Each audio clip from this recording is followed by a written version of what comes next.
Students हमारे साथ वृंदा गुप्ता है। वृंदा अंबाला से है, स्कोर कर रही है 645 इस बार। और वृंदा का फर्स्ट अटेम्प्ट था। वृंदा ने क्लासरूम कोचिंग जो ऑनलाइन हो गया होगा, आई एम अज्यूमिंग वृंदा आप सारे टाइम क्लासरूम में नहीं जा पाई होंगी कोविड की वजह से। तो वृंदा ने कोचिंग ज्वाइन किया हुआ था आकाश में, और हमारा टारगेट बैच ज्वाइन किया क्वेश्चन प्रैक्टिस, डीपीपी जनरेटर, बहुत सारी चीजें करने के लिए। तो वृंदा हमारे सामने केवीपी वाई स्कॉलर भी हैं, तो इनसे पूछना चालू करते हैं। तो वृंदा सबसे पहले ये बताइए, आपको कब सबसे पहले लगा कि आपको डॉक्टर बनना है? क्यों आपने इस कंक्लूजन पे अराइव किया? सर मेरा तो काफी वेरिएबल रहा है चॉइस कि मुझे क्या करना है। तो मुझे सबसे पहले लगा 9th 10th में, जब मैंने अपने पेरेंट्स को देखा और उनको अपने जॉब से काफी सेटिस्फैक्शन मिलती है, तो मुझे लगा कि हाँ मुझे भी यही करना है। इसी से मुझे इंस्पिरेशन। तो उस तरह से आपके फादर और मदर दोनों डॉक्टर हैं, तो that that is you you saw them work, आपने उन्हें काम करते हुए देखा और आपने कहा कि मुझे भी यही करना है, this is a good profession. Yes sir, yes. ठीक है। तो तैयारी आपने प्रॉपर्ली 11th में ही चालू कर दी थी, या रफ्तार पकड़ने में टाइम लगा? नहीं सर, 11th में चालू कर दी थी। 9th 10th में भी मुझे थोड़ा सा आइडिया था एमसीक्यूज वगैरह कैसे आते हैं, तो पर प्रॉपर तैयारी मैंने 11th से ही स्टार्ट की। प्रॉपर तैयारी आपने 11th से स्टार्ट की, तो 11th के एंड तक आ, मैं काफी सारे स्टूडेंट से जो सुनता हूँ वो ये होता है कि 11th में तैयारी तो चालू करते थे, पर असली सीरियसनेस 11th के एंड तक आती है, बहुत सारा बैकलॉग वगैरह रहता है 11th के एंड तक। तो आपकी हालत कैसी थी 11th के एंड तक? सर मेरी 11th में तो अच्छी थी। मतलब मुझे लगता है कि काफी लोगों का फोकस कम होता है 11th में, तो उस हिसाब से मेरा स्कोर काफी ड्रॉप हुआ था 11th के बीच में। पर मतलब फिजिक्स के कुछ, जब न्यूटन लॉज ऑफ मोशन वगैरह जैसे चैप्टर्स आते हैं तब ड्रॉप होता है। पर मैंने कंसिस्टेंसी बना के रखी थी तो सही थी। और 11th में तो यही है कि आप अपनी स्ट्रैटेजी फिगर आउट करो। 11th इसी चीज के लिए रखो कि क्या मेरे लिए सूट कर रहा है, किस तरीका पढ़ाई का। तो उससे वही सब मैंने 11th में किया, और 12th में इसलिए पूरा मोमेंटम बना 12th तक आते हैं। अच्छा, तो अब ये बताइए कि आपका जैसे ऑनलाइन क्लासेस हुई होंगी सारे टाइम, 2 साल ऑलमोस्ट कंप्लीट एक्सेप्ट कर दी है। Online, online. तो आप स्कूल भी अटेंड करती थी, स्कूल नॉन अटेंडिंग टाइप था? नहीं सर, स्कूल नहीं अटेंड करा। ठीक है। तो आपका रूटीन क्या होता था क्लासेस का? सर क्लासेस क्लासेस, सुबह। उसके बाद पढ़ाई वगैरह, वो रूटीन क्या होता था? कितने बजे उठती थी, कितने टाइम तक पढ़ाई, फिर सेल्फ स्टडी, और कितने बजे सोती थी? सर 9 बजे के आसपास ही मेरा उठने का रहता था, और मेरी क्लासेस 11 बजे शुरू होती थी, कोचिंग की ऑनलाइन क्लासेस। तो उससे पहले तो मैं 1 घंटा निकाल लेती थी पढ़ने के लिए। कोचिंग का जो भी होमवर्क वगैरह मिला होता था वो मैं उस 1 घंटे में करती थी। फिर क्लासेस मेरी चलती थी ब्रेक्स के साथ 3 बजे तक। तो उसके बाद तो खाना वगैरह ही होता था। और उसके बाद थोड़ी देर मैं रेस्ट करती थी। फिर 5 o'clock के आसपास मैं दोबारा स्टार्ट करती थी पढ़ना, टेस्ट के लिए या जो क्लास में कराया तब वो सब। और 1 से 2 घंटे पढ़ती थी। उसके बाद आधे घंटे का ब्रेक, आधे घंटे से 1 घंटे का ब्रेक। फिर उसके बाद अंटिल डिनर 2 घंटे और उसके बाद डिनर के बाद रात को 1-2 बजे तक पढ़ती थी। और फिर करीब यही 7 रहता। घंटे सोना रात को। Yes sir. गुड है। तो जस्ट टू अपडेट यू, जैसे हम लोग जो अभी लाइव क्लासेस चला रहे हैं, खासकर उन स्टूडेंट्स के लिए जो वापस तैयारी कर रहे हैं ड्रॉप करके, तो हमने शेड्यूल रखा हुआ है कि सुबह 9:30 से दोपहर में 3 बजे तक 3 क्लासेस होती हैं, 4.5 आवर्स, 5 days a week। उसके बाद हमारा एक्सपेक्टेशन स्टूडेंट्स है कि 3 से 4 आप ब्रेक ले लो, लंच वंच कर लो, 4 से 6 रिवाइज कर लो जो पढ़ाया गया, और हम जो होमवर्क देते हैं, कुछ कुछ क्वेश्चन देते हैं, वो फिनिश कर लो। 6 से 7 एक ब्रेक ले लो, 7 से 9 एक एमसीक्यू प्रैक्टिस का रन, और फिर 9 से 10 आपने डिनर किया, 10 से 12 एक और रन, और फिर 1 बजे सो जाओ और सुबह 8 बजे उठ जाओ। तो that is a fairly good routine. मैं आपसे जो सुन रहा हूँ वो भी कुछ कुछ वैसा ही है, और आपका शायद फोकस इस बात पे होता था कि जो दिन में पढ़ाया वो आज अच्छी तरह समझ के एब्जॉर्ब करके उससे रिलेटेड क्वेश्चन प्रैक्टिस कर लेना। यस सर, यस सर, यही पूरे दिन में जो कराया वही करती। ठीक है।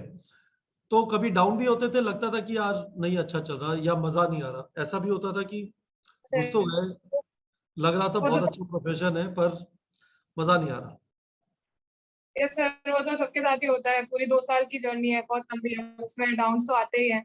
और जब मॉक टेस्ट वगैरह में कम नंबर आते थे तब तो बहुत ज्यादा होता था। तब वही तरीके निकाल रखे थे मैंने कि हम लोग बाहर चले जाते थे, या मैं अपने पेरेंट्स से बात कर लेती थी, फ्रेंड्स से।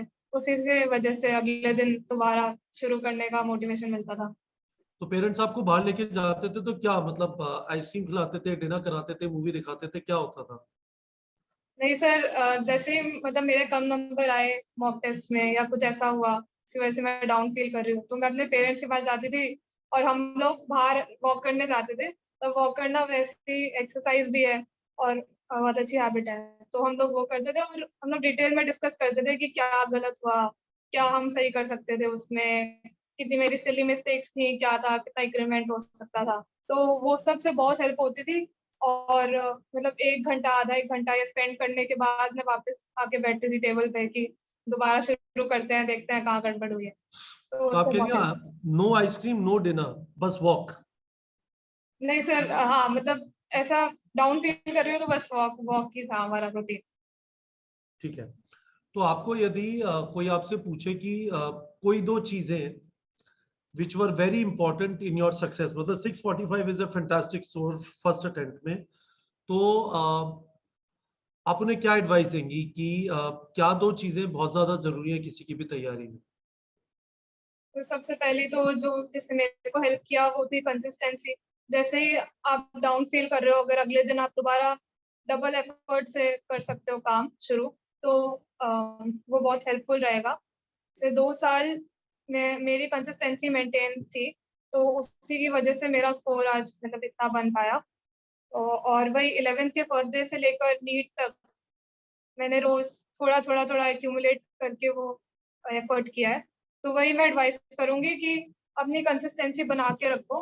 डाउन्स तो सबके लिए आते हैं, तो और उनसे बाउंस बैक करना सीखो। और हम्म। दूसरा एडवाइस तो यही है कि एमसीक्यू प्रैक्टिस मैक्सिमम रखो। जैसे लास्ट में थ्योरी को कम करके, थ्योरी आपने बहुत पढ़ लिया 2 साल, थ्योरी को कम करके एमसीक्यूज को मतलब बहुत ज्यादा प्रैक्टिस कर दो। मॉक टेस्ट और एमसीक्यूज की काफी ज्यादा बढ़ा दो। So this is towards the end, otherwise तो थ्योरी और एमसीक्यू प्रैक्टिस का बैलेंस करना है, नहीं तो हाँ थ्योरी नहीं आती, सिर्फ एनसीईआरटी का रीडिंग कर लिया, फिर आप सवाल लगाने की कोशिश करोगे तो फंस जाओगे, राइट? हाँ सर, 2 साल तो आपको बैलेंस बना के रखना है। लास्ट के 2-3 मंथ्स आपको एमसीक्यू को ज्यादा वेटेज देनी है, मुझे ऐसा लगता तो आपने टारगेट बैच हमारा ज्वाइन किया तो सबसे ज्यादा किन चीजों को यूज किया टारगेट बैच के अंदर? तो एमसीक्यू प्रैक्टिस है, रेकमेंडेड एमसीक्यू और दुनिया भर के एमसीक्यूज है, डीपीपी है। जनरेटर है, फ्लैश कार्ड्स है, टारगेट सेटिंग फीचर है, आप खुद के टेस्ट जनरेट कर सकते हैं, एनसीईआरटी ई बुक है। तो आपने कौन से फीचर सबसे ज्यादा यूज किए? सर मैंने रिकमेंडेड एमसीक्यू यूज किए थे सबसे ज्यादा। तो बायो के तो सारे ही कर लिए थे पूरे, केमिस्ट्री के ऑलमोस्ट पूरे कर लिए थे, फिजिक्स में भी किए थे, और प्रीवियस ईयर क्वेश्चंस तीनों सब्जेक्ट्स के पूरे पूरे किए थे। और वो डीपीपी एनसीईआरटी वाला फिल्टर लगा के? हाँ ये सर, एनसीईआरटी वाला फिल्टर लगा के। हाँ। तो आपने पीवाई क्यूज किए, रेकमेंडेड एमसीक्यूज के, और और डीपीपी जनरेटर मैंने यूज किया था। जैसे मेरे टेस्ट में कोई टॉपिक बार बार गलत हो रहा है तो मैंने डीपीपी जनरेट करके उसके क्वेश्चन प्रैक्टिस कर लिए सारे। उसके बाद उसमें काफी क्लैरिटी आ जाती थी उस टॉपिक में। परफेक्ट है वृंदा, सो दिस इज फैंटास्टिक। 645 कौन सा कॉलेज टारगेट कर रही हैं आप? सर मेरा दिल्ली से स्कूलिंग है 11th-12th, तो मैं एलएचएमसी या यूसीएमएस टारगेट कर रही हूँ अभी। एलएचएमसी या यूसीएमएस, एलएचएमसी या यूसीएमएस, तो फिंगर्स क्रॉस्ड होगी कि एग्जैक्टली क्या रैंक आएगी, दैट विल डिसाइड, राइट? तो यदि Yes, आपको sir. एलएचएमसी मिल रहा है और यूसीएमएस मिल रहा है, दोनों मिल रहा है, तो आप कौन सा प्रेफर करेंगे? सर मैं यूसीएमएस प्रेफर करूंगी। सर इसका भी रीजन है, मेरे ताऊजी जो है उन्होंने यूसीएमएस से किया था अपना एमबीबीएस। और आपके पापा ने कहाँ से किया था? मेरे पापा और मम्मा ने उड़ीसा से किया। उन्होंने उड़ीसा से किया। Alright, okay, thank you Vrinda so much, fantastic. आपको काफी अच्छा माहौल होगा, मतलब अभी तो घर में अच्छा माहौल होगा, अभी काउंसलिंग वाउंसलिंग होगी, पढ़ाई चालू होगी, उसके बाद खूब पढ़ाई है, पर 2-3 महीने तो सुपर पार्टी है, एंजॉय करिए। Thank you so much for this wonderful interview. Thank you, thank you.